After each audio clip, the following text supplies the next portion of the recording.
এর আগের দিন আমরা শেষ করেছি ব্রিদিং অ্যান্ড এক্সচেঞ্জ, আর আজকে স্টার্ট করছি বডি ফ্লুইডস অ্যান্ড সার্কুলেশন। আমরা ব্রিদিং অ্যান্ড এক্সচেঞ্জ 4টা লেকচারে শেষ করেছি, অনেক কোয়েশ্চেনও করেছি, এনসিইআরটি ইম্পর্টেন্ট লাইনও দেখেছি।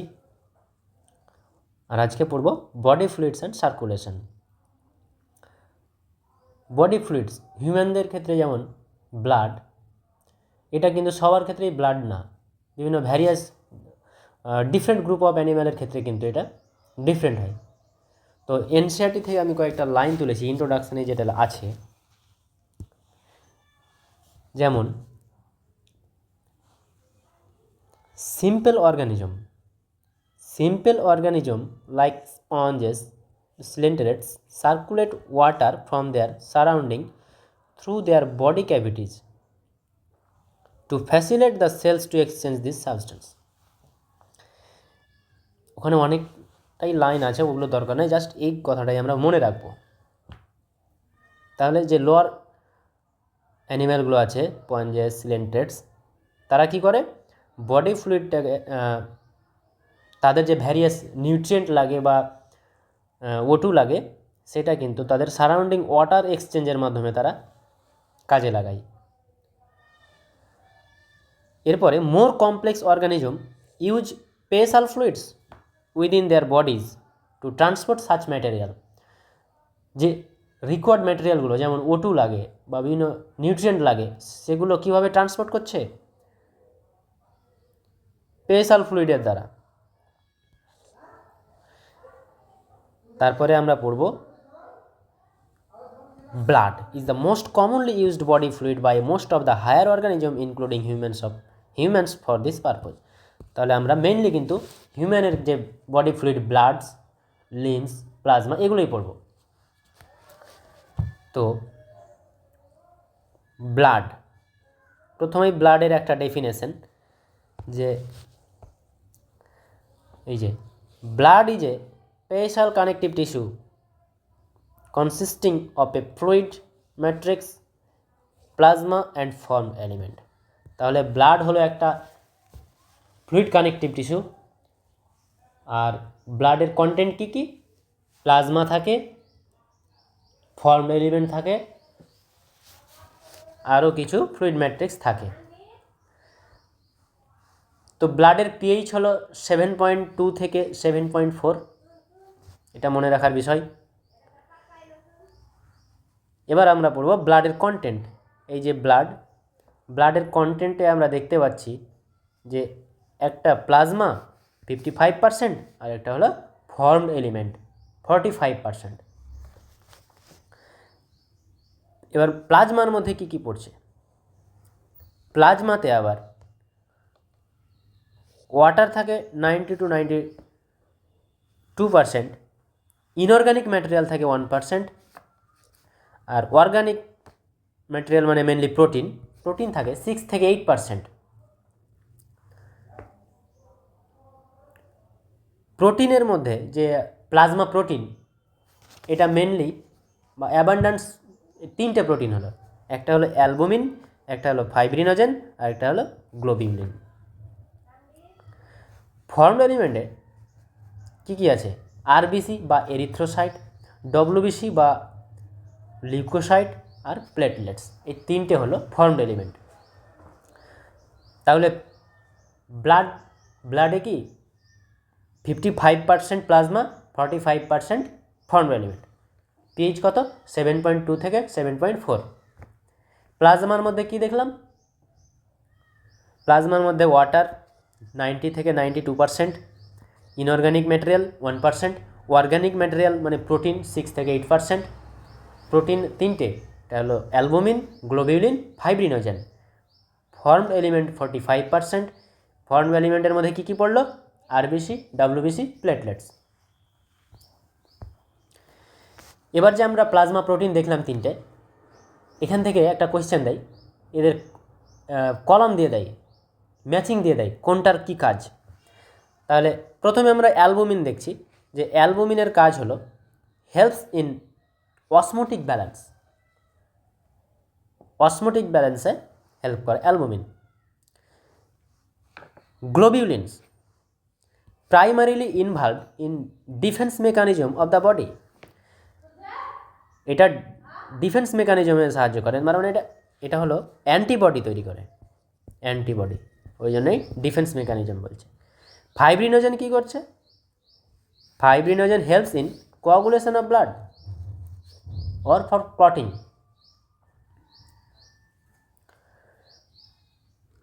তারপরে এখানে একটা লাইন আছে ইম্পর্টেন্ট, এটা বইয়ের লাইন, যে factors for coagulation or clotting of blood are also present in the plasma in an inactive form. Clotting factor কিন্তু ব্লাডে থাকে, তারপরেও ব্লাড কিন্তু ক্লট হয় না, তার কারণ ইনঅ্যাক্টিভ ফর্মে থাকে। এবার প্লাজমাতে যে plasma without clotting factors are called serum, এটা বিশাল ইম্পর্টেন্ট নয়, এটা মনে রাখতে হবে। প্লাজমা থেকে যদি আমরা ক্লটিং ফ্যাক্টরগুলোকে রিমুভ করে নিই, তখন যেটা থাকছে সেটাকে সিরাম বলছে। তাহলে এখানে যে ফাংশন অফ প্লাজমা প্রোটিন, এরই এই যতক্ষণ কাজগুলো পড়লাম, এখান থেকে একটা কোয়েশ্চেন কীভাবে এসেছিল আমি দেখাচ্ছি।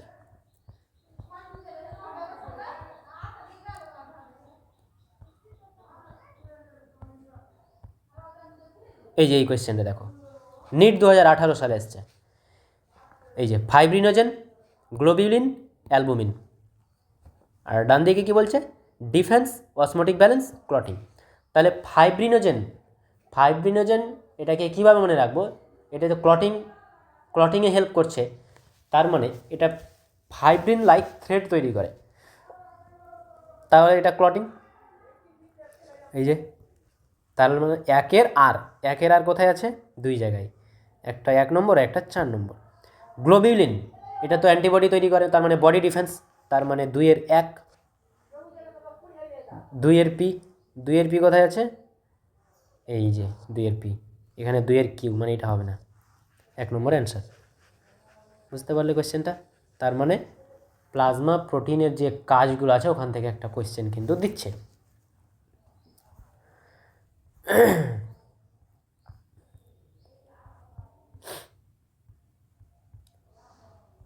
এবার পড়ব ফর্মড এলিমেন্ট। ফর্মড এলিমেন্টে কী কী দেখলাম? RBC, WBC, platelets. তার মধ্যে মোস্ট অ্যাবান্ডেন্স হলো আরবিসি। এবারে দেখব আরবিসি। তাহলে আরবিসির প্রথমে ফরমেশনটা দেখবে যে কোথায় তৈরি হচ্ছে। আরবিসি ফরমেশন হচ্ছে এমব্রায়ো অবস্থায় ইয়কস্যাক হবে, লিভার হবে, স্প্লিন হবে, আর অ্যাডাল্টের ক্ষেত্রে রেড বোন ম্যারো। এখানে আমি একটা বক্সে একটা লিখেছি, রেড বোন ম্যারো থেকে যে স্টেম সেল আছে রেড বোন ম্যারোতে, সেখান থেকে আবার লিউকোব্লাস্ট, এরিথ্রোব্লাস্ট, মেগাক্যারিওব্লাস্ট এগুলো তৈরি হয়। আর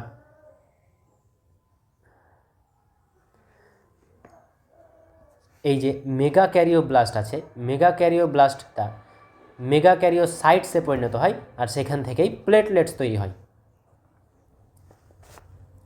এই যে এরিথ্রোব্লাস্ট থেকে আরবিসি, লিউকোব্লাস্ট থেকে ডব্লিউবিসি, এরকম। তাহলে আরবিসির ফরমেশনটা হলো। এবার লাইফ স্প্যান দেখব। লাইফ স্প্যান 120 ডেজ, 120 দিন। অ্যামাউন্ট, নম্বর 5 থেকে 5.5 millions of RBC per mm³ of blood. Mainly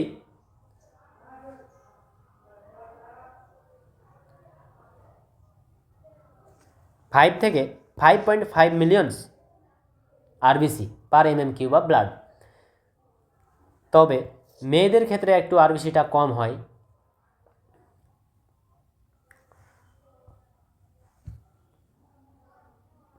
4.5 to 5 এটা বলা যায়,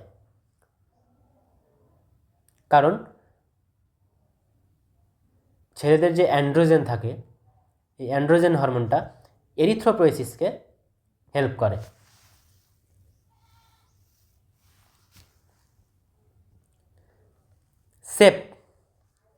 শেপ কি আছে, বাইকনকেভ। তাহলে ফরমেশন দেখলাম, লাইফ স্প্যান দেখলাম, নম্বর দেখলাম, শেপ দেখলাম, বাইকনকেভ, এগুলো মনে রাখতে হবে। RBC are devoid of nucleus in the most of the mammals. তার মানে আরবিসির নিউক্লিয়াস থাকে না, বা সাইটোপ্লাজমিক সেল অর্গানিলগুলো থাকে না, কারণ to create maximum space for haemoglobin.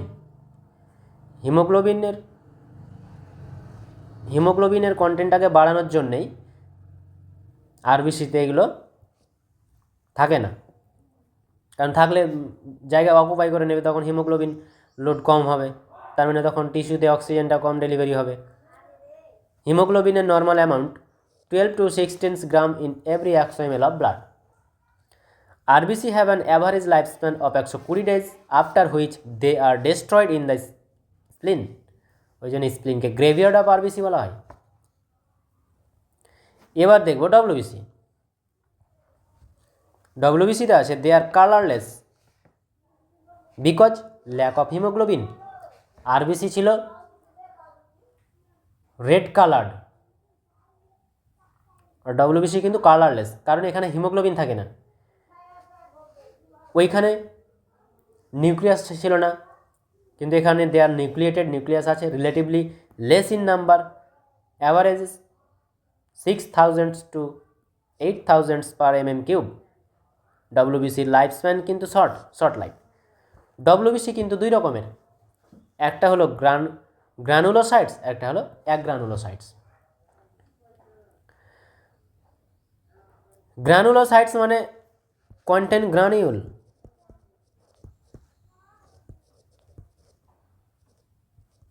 গ্রানিউলস, আর এখানে কোনো গ্রানিউলস থাকে না।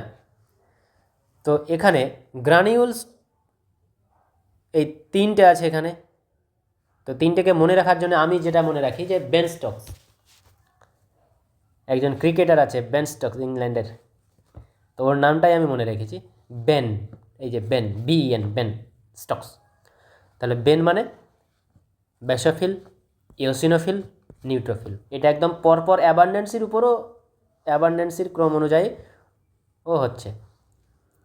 দেখো, বেসোফিল হলো 1/2 থেকে 1%, ইওসিনোফিল হলো 2 থেকে 3%, নিউট্রোফিল হলো 60 থেকে 65%। তার মধ্যে মোস্ট অ্যাবান্ডেন্ট কোনটা? নিউট্রোফিল। টোটাল ডব্লিউবিসির মধ্যে এটা বেশি থাকে। একটা করে ফিচার্স দেখো, বেসোফিল হলো ট্রাইলোবড, ইওসিনোফিল হলো বাইলোবড, নিউট্রোফিল হলো মাল্টিলোবড, 4 থেকে 7 লোব থাকে। অ্যাগ্রানুলোসাইটসে দেখো মনোসাইটস, লিম্ফোসাইটস। মনোসাইট হলো, দেখো মনোতে হলো কটা ওয়ার্ড আছে দেখো তো, মানে কটা লেটার আছে, 1 2 3 4 5 6 7 8, 8। এই মনোসাইট ওয়ার্ডটাতে 8টা লেটার আছে, তাহলে এটা 8% হবে। কিন্তু শুধুই 8% না, 6 থেকে 8%। এইভাবে আমি মনে রাখি এগুলো সব। তাহলে 6 থেকে 8%। আর লিম্ফোসাইটস হলো 20 to 25%।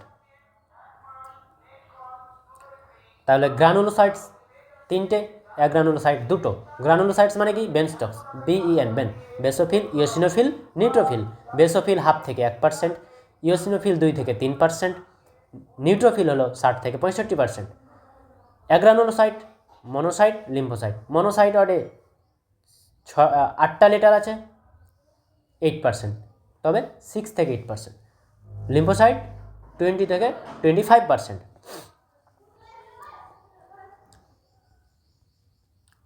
হ্যাঁ, এখানে আরেকটা জিনিস আছে, এই গ্রানুলোসাইটসের নিউট্রোফিল আর অ্যাগ্রানুলোসাইটসের মনোসাইটস, এই দুটো হলো ফ্যাগোসাইটিক ইন নেচার, মানে এক্সটার্নাল এজেন্ট যদি ঢুকে যায় কোনো ভাইরাস ব্যাকটেরিয়া, তো এরা মারার চেষ্টা করে, ইনগালফ করে, নষ্ট করে দেয়, খেয়ে নেয়। ওই জন্য এদেরকে ফ্যাগোসাইট বলা হয়। তাহলে কি? নিমো এই নিউট্রোফিল আর monocyte, phagocytic in nature.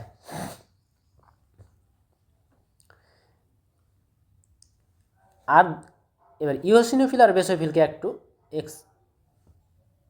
Extended দেখব। ইওসিনোফিলস হলো অ্যান্টি প্যারাসাইটিক। যদি প্যারাসাইট মানে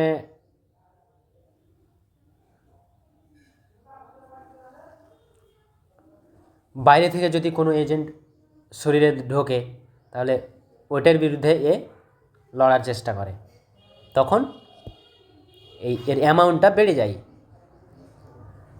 তখন আমরা ওই যে ব্লাড টেস্ট করে বুঝতে পারি ইওসিনোফিল বেড়ে যায় প্যারাসাইটিক ইনফেকশনের কারণে। তো এটা হলো অ্যান্টি প্যারাসাইটিক। আর anti allergic, release histaminase enzyme associated with allergic reaction. তার মানে এটা ইম্পর্টেন্ট লাইন, এই যেটা। তার মানে ইওসিনোফিল থেকে দুটো ইম্পর্টেন্ট কথা দেখলাম, অ্যান্টি প্যারাসাইটিক আর অ্যান্টি অ্যালার্জিক। হিস্টামিনেজ এনজাইম রিলিজ করে, associated with allergic reaction eosinophil. যদি কোনো অ্যালার্জেন ঢুকে পড়ে তখন ইওসিনোফিল বেড়ে যায়। এবার বেসোফিল কি? এই যে বেসোফিল হিস্টামাইন রিলিজ করে, হেপারিন রিলিজ করে, সেরোটোনিন রিলিজ করে। এই তিনটে জিনিস রিলিজ করে, বেসোফিল থেকে সিক্রেশন হয়। হিস্টামাইনটা হলো ভ্যাসোডাইলেটর, যে ব্লাড ভেসেলগুলো আছে সেগুলো ডাইলেট করে। হেপারিন হলো অ্যান্টিকোয়াগুল্যান্ট, সেরোটোনিন হলো ব্রঙ্কিও কনস্ট্রিক্টর। এই তিনটে ভালো করে মনে রাখবো। তাহলে এই তিনটেই মানে হিস্টামাইন, হেপারিন, সেরোটোনিন, তার মানে এগুলো ইনভলভড ইন ইনফ্লামেটরি রিয়াকশান। তার মানে তোমাকে যদি ম্যাচিং দিয়ে দেয় যে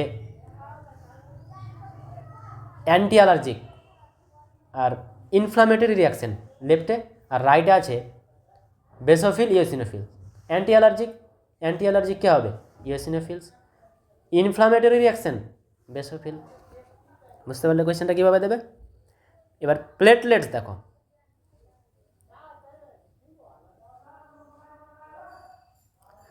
প্লেটলেটস, থ্রম্বোসাইটস। প্লেটলেটসটা কোথায় থেকে পাওয়া যায় বললাম? যে মেগা ক্যারিও ব্লাস্ট, সেটা মেগা ক্যারিও সাইটস হয় স্টেম সেলের, যে ওখানে থাকে 3টে সেল। তাহলে মেগা ক্যারিও ব্লাস্ট থেকে মেগা ক্যারিও সাইটস, তারপরে সেখান থেকে প্লেটলেটস তৈরি হয়। Cell fragment produced from the megakaryocytes. Amount কত? 1.5 lakhs to 3.5 lakhs per mm cube, মনে রাখতে হবে। এবার এখানে একটা লাইন আছে যে platelets can release a variety of substances, most of which are involved in the coagulation or clotting of blood. Reduction in their number can lead to clotting disorder. তার মানে প্লেটলেটস থেকে একটা ক্লটিং ফ্যাক্টর রিলিজ করে, বা একটা এই যে একটা সাবস্টেন্স রিলিজ করে। তাহলে প্লেটলেটস যদি কমে যায় তাহলে ওই সাবস্টেন্সটা কমে যাবে, তখন ক্লটিং ডিসঅর্ডার দেখা দেবে। এতক্ষণ পর্যন্ত ডব্লিউবিসি আরবিসি পড়লাম, এবার তাদেরকে দেখি চিনতে পারি কি না। এই যে দেখো, এটা হলো আরবিসি, এই যে প্লেটলেটস সেল ফ্র্যাগমেন্ট। এই যে দেখো, এটা ইওসিনোফিল।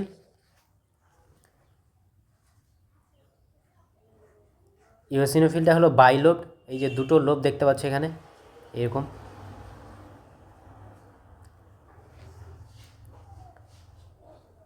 বেসোফিল বলের মতো দেখতে। নিউট্রোফিল, এই যে নিউট্রোফিল মাল্টিলোবড, 4 থেকে 7টা লোব, দেখো 1, 2, 3, 4টে এখানে দেখতে পাচ্ছি। তাহলে এটা হলো নিউট্রোফিল মাল্টিলোবড। এইটা হলো মনোসাইট, কিডনি সেট।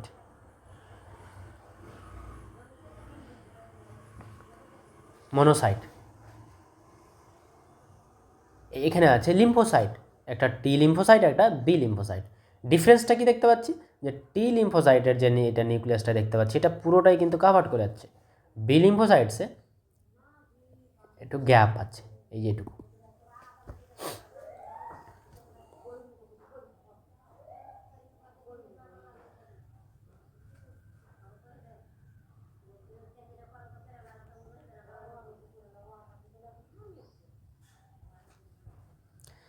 এবার এতক্ষণ পর্যন্ত পড়লাম আমরা, এবার দেখি এনসিইআরটিতে ওই লাইনগুলো পাচ্ছি নাকি, বা আমরা পুরো এনসিইআরটিটাকে কাভার করতে পেরেছি নাকি। দেখো ফর্মড এলিমেন্টসে দেখো, এরিথ্রোসাইটস, leucocytes, platelets R collectively called formed element.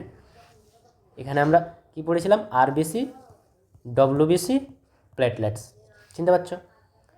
They constitute nearly 45% of the blood. RBC, erythrocytes or RBC are most abundant of all cells in blood. Amount কত, 5 থেকে 5.5 millions of RBC per mm³ of blood. RBC formation দেখেছি আমরা red bone marrow in অ্যাডাল্টের ক্ষেত্রে। এটাও দেখেছি আমরা যে RBC are devoid of nucleus in most of the mammals, আর biconcave in shape. They have a red colored iron containing complex protein called hemoglobin, hence the color. ওই জন্যে কালারিংটা হয়, কারণ হিমোগ্লোবিন থাকে, red coloured iron containing pigment. এটাও দেখেছি যে healthy ইন্ডিভিজুয়ালের ক্ষেত্রে 12 থেকে 16 grams of haemoglobin in every 100 ml of blood. These molecules play a significant role in transport of respiratory gases. RBC have an average lifespan 120 days, এগুলোই দেখেছি, after which they are destroyed in the spleen, graveyards of RBC. তার মানে এগুলো আমরা প্রত্যেকটা ওয়ার্ডই কিন্তু আমাদের কাছে পরিচিত হয়ে গেছে, আমরা পড়েছি, দেখলাম তখন। আরবিসি হলো, এবার ডব্লিউবিসিটা দেখি তো। এই যে ডব্লিউবিসি, দে আর কালারলেস, এটাও দেখেছি, due to lack of haemoglobin, এগুলোও বলেছি আমি। They are nucleated, relatively lesser in number, 6000 থেকে 8000 per mm³ of blood, generally short lifes. Two categories WBC, একটা হলো গ্রানুলোসাইটস, একটা হলো অ্যাগ্রানুলোসাইটস। গ্রানুলোসাইটসের মধ্যে কি বললাম, বেনস্টক্স, BEN, বেসোফিল, ইওসিনোফিল, নিউট্রোফিল। এই যে বেসোফিল, ইওসিনোফিল, নিউট্রোফিল।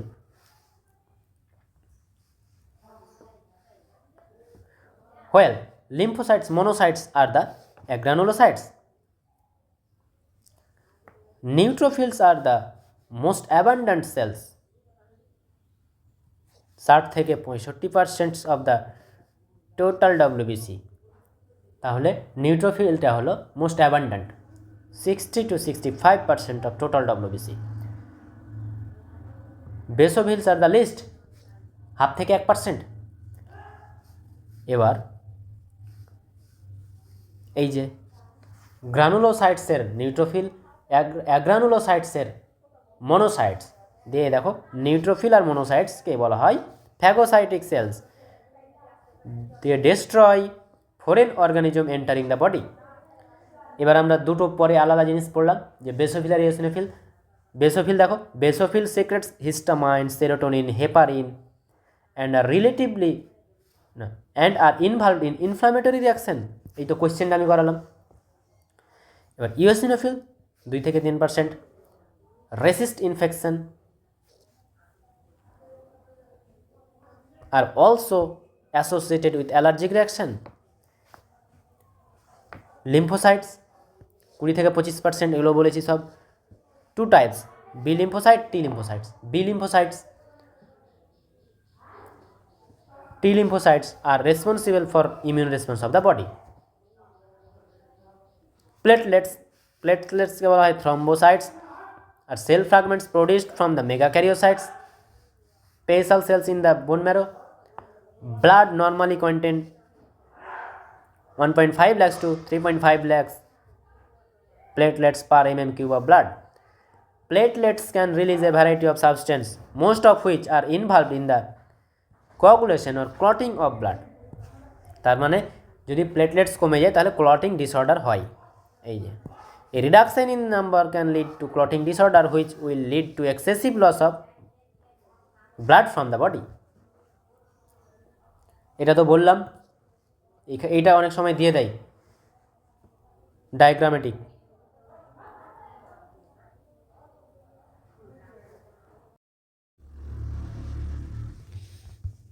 এবারে কিছু পিওই কি দেখো, এটা এনসিইআরটি থেকে একটা কোয়েশ্চেন।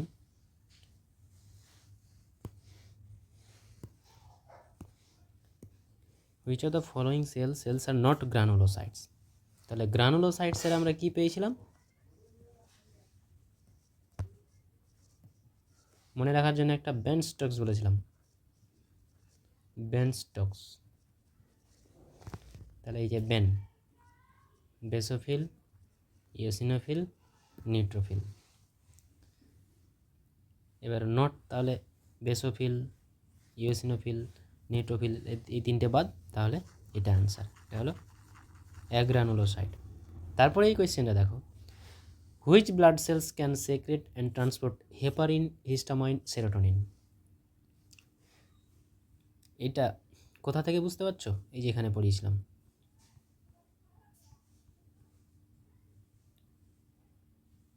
এই যে এই জায়গা থেকে।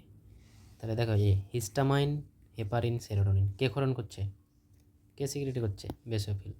তাহলে বেসোফিল অ্যান্সার। এই যেটা দেখো পুরো একদম লাইন বাই লাইন কাভার্ড হয়ে গেছে। Which of the following cells will play a role in phagocytosis. তাহলে গ্রানুলোসাইটসের নিউট্রোফিল আর অ্যাগ্রানুলোসাইটসের মনোসাইট, এই দুটো হলো ফ্যাগোসাইটোসিস। তাহলে এই যে মনোসাইটস নিউট্রোফিল দুটোই আছে, তার মানে বোথ 1 and 2। এটা এই কোয়েশ্চেনটা ফ্রম এনসিইআরটি 83% স্টুডেন্ট এটাকে ঠিক করেছে। Which of the following sequence is correct in terms of abundance. অ্যাবান্ডেন্সের উপর ভিত্তি করে কারেক্ট সিকোয়েন্স কোনটা। তো গ্রানুলোসাইট হলো 3টে, অ্যাগ্রানুলোসাইট হলো 2টা, মনোসাইট আর লিম্ফোসাইট। তাহলে এইটা কীভাবে মনে রেখেছিলাম, এটা হলো 1/2 থেকে 1%, এটা হলো ইওসিনোফিল 2 থেকে 3%, নিউট্রোফিল এটা 60 to 65%। এটা মনোসাইটে 8টা লেটার আছে, তার মানে এটা 6 থেকে 8%। এটা হলো 20 থেকে 25%। তাহলে এবার অ্যাবান্ডেন্সের উপর ভিত্তি করে সাজাও। নিউট্রোফিল সবচাইতে বেশি, নিউট্রোফিল। তারপরে কি আছে, লিম্ফোসাইট, লিম্ফোসাইট, এখানেও লিম্ফোসাইট, তার মানে আরও দেখতে হবে। এবারে আছে মনোসাইট, কিন্তু 6 থেকে 8%। তাহলে মনোসাইট, এই যে মনোসাইট, এখানেও মনোসাইট আছে, কিন্তু এটা এই যে এটা লেস দেন করে দিয়েছে, তাহলে পাওয়া গেল 1 নম্বরটাই অ্যান্সার হবে। তারপরে ইওসিনোফিল 2 থেকে 3%, তারপরে সবচাইতে লিস্ট হলো বেসোফিল, এটা হলো অ্যান্সার। ডায়াগ্রামেটিক এই ছবিটা দেখো, select the option having all the correct characteristic. এটা কি, এটা মাল্টিলোড আছে, তার মানে এটা ইওসিনোফিল কত পার্সেন্ট থাকে, 2 থেকে 3%, ওই জন্য এটা ভুল হয়ে গেল, সরি ভুল বললাম। নিউট্রোফিল, এটা নিউট্রোফিল মাল্টিলোড। ফ্যাগোসাইটিক ঠিক আছে, কিন্তু এই পার্সেন্টেজটা ভুল। এটা হলো বেসোফিল 1/2 থেকে 1%, ঠিক আছে, হিস্টামিন সিক্রেট করে, এটাই ঠিক অ্যান্সার। এটা দেখো, তাহলে ইওসিনোফিল 30 থেকে 40, এটা ভুল, এই ফাংশনটা ঠিক আছে। এটা দেখো লিম্ফোসাইট, এগুলো ভুল, তাহলে এই যে বেসোফিলটাই অ্যান্সার। দেখলি, তার মানে কোন কোন জায়গাগুলো বেশি ইম্পর্টেন্ট, এটা তো করিয়ে দিয়েছি প্রথমেই। এই কোয়েশ্চেনটা দেখো, name the blood cells whose reduction in number can cause clotting disorder. Leading to excessive loss of blood from the body. বলছে কোনটা ব্লাড সেলের যদি কমে যায় তখন ক্লটিং ডিসঅর্ডার হয়, leading to excessive loss of blood from the body. Thrombocytosis বা platelets 2016 সালের কোয়েশ্চেন এটা। তাহলে এই লাইনটা কোথা থেকে তুলেছে দেখো, এই যে reduction in their number can lead to clotting disorder. তার মানে এটা কি, এটা হলো প্লেটলেটস। এই যে এটা অ্যান্সার, এই তো থ্রম্বোসাইটস বা প্লেটলেটস। এই কোয়েশ্চেনটা দেখো, সেরাম ডিফার্স ফ্রম ব্লাড প্লাজমা।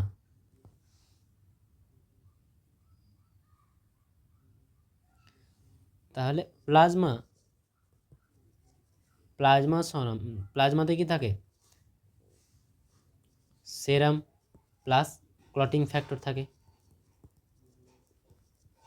এবার ক্লটিং ফ্যাক্টরটাকে যখন রিমুভ করছি তখন সেরাম থাকছে। তাহলে সেরাম এর আর প্লাজমার মধ্যে ডিফারেন্ট কি, সেরামে ক্লটিং ফ্যাক্টর থাকছে না, তার মানে ল্যাকিং ক্লটিং ফ্যাক্টরস, এটা অ্যান্সার। 2016 সালে এটাও কোয়েশ্চেন এসেছিলো, তার মানে এখানে এই চ্যাপ্টার থেকে এই যে এই কোয়েশ্চেনটাও নিট 2016-তে এসেছিলো। তার মানে একটা টপিক থেকেই দুটো কোয়েশ্চেন চলে এসেছিলো 2016 সালে। খুব ইম্পর্টেন্ট চ্যাপ্টার এগুলো, প্রত্যেকটা চ্যাপ্টার থেকেই 2-3টে করে কোয়েশ্চেন আছে। Assertion reason, a decrease in lymphocyte count in the blood will lead to an increase susceptibility to infection. হ্যাঁ, এটা ঠিক আছে যে লিম্ফোসাইট যখন কমে যায় তখন ইনফেকশনের চান্সেসটা বেড়ে যায়। Lymphocytes are responsible for phagocytosis in innate immune response. ফ্যাগোসাইটোসিসকে এখানকার নিউট্রোফিল আর অ্যাগ্রানুলোসাইটের মনোসাইট, তার মানে এটা ভুল। তাহলে assertion is true, reason is false. Thank you. আজকে এটুকুই, এর পরের দিন আমরা বলবো ব্লাড গ্রুপিং, তারপরে ক্লটিং বা কোয়াগুলেশন। New channel subscribe